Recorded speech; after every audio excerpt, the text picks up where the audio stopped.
Hello, welcome to Telugu taste. ఈరోజు నేను ఏం ఏం చూపిస్తున్నానంటే మా ఊరి రామాలయం 4th యానివర్సరీ. మా ఊరి రామాలయం 4th యానివర్సరీ ఎలా సెలబ్రేట్ చేస్తారో మీ అందరికీ చూపించడానికి ఈ వీడియో తీశాను అనమాట. మా ఇక్కడ రామాలయం పెట్టిన దగ్గర నుంచి ప్రతి ఇయర్ ఆ యొక్క యానివర్సరీ సెలబ్రేట్ చేస్తారండి. ఇది ఒక 4th యానివర్సరీ అనమాట. ఈ రామాలయం నీట్గా లైటింగ్స్తో ఫ్లవర్స్తో నీట్గా డెకరేట్ చేస్తుంటారనమాట.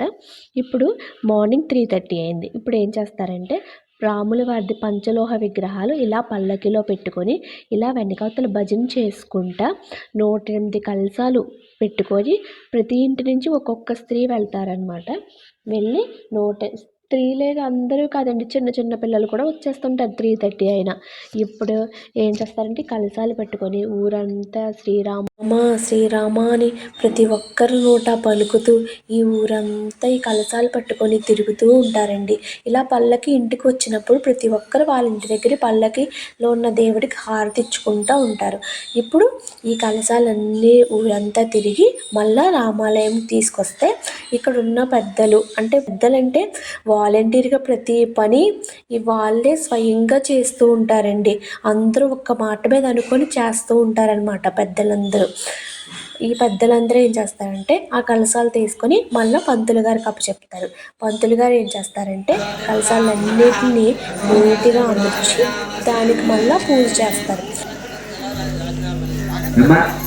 స్వామివారి వార్షిక సందర్భంగా అంటే ప్రతి సంవత్సరం చేసుకునే దివ్య కార్యక్రమాన్ని నిర్వహిస్తాము. ఈరోజు ఈ యొక్క కార్యక్రమం సందర్భంలో మహోత్సవంలో భాగంగా ఇప్పటి వరకు ఆ తర్వాత మనం దక్షిణ ద్రవ్యాలు ఇవన్నీ కూడా శుద్ధి అవడం గురించి యొక్క 3 కలశల చేత బ్రహ్మ విష్ణు మహేశ్వరులు ఆ యొక్క 3 కలశల చేత ఈ యొక్క పుణ్యాహవాసన కార్యక్రమం చేశాము. ఆ నీరు మీ అందరికి కూడా చెల్లారు.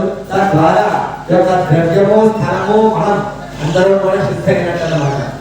తర్వాత అధికారం గురించి పరిషత్ ప్రాయశ్చిత్తం చేసుకున్నాము.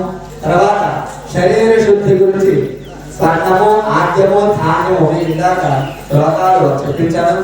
అది బంగారము నెయ్యి ధాన్యము అవి 3 కూడా దానం చేసినట్టుగా ఈ యొక్క మీ చేత శ్లోకాలు చెప్పించాను. అలా చేయడం వల్ల ఈ యొక్క శరీర శుద్ధి అవుతుంది అన్నమాట. ఇప్పుడు ఈ యొక్క స్వామివారి కార్యక్రమంలో సందర్భంగా మండపారాధన ఆ యొక్క స్వామివారితో పాటు పంతులు గారు మన ఊరి యానివర్సరీ గురించి ఎలా చేసుకుంటున్నాము, మనం దేవుడిని ఎలా పిలుచుకుంటున్నాము, ఎలా ఆరాధించుకోవాలి అనే విషయాల గురించి, ఈరోజు జరుగుతున్న పూజల గురించి అన్నీ మనకి క్లారిటీగా పంతులు గారు వివరిస్తారనమాట.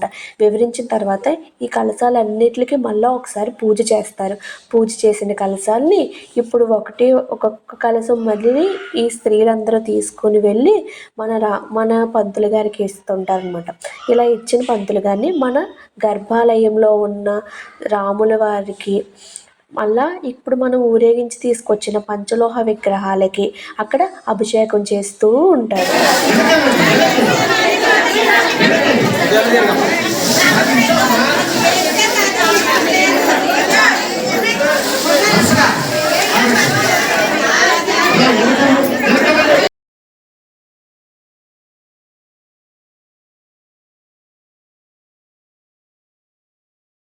ఆరాధన చేసుకున్నారండి.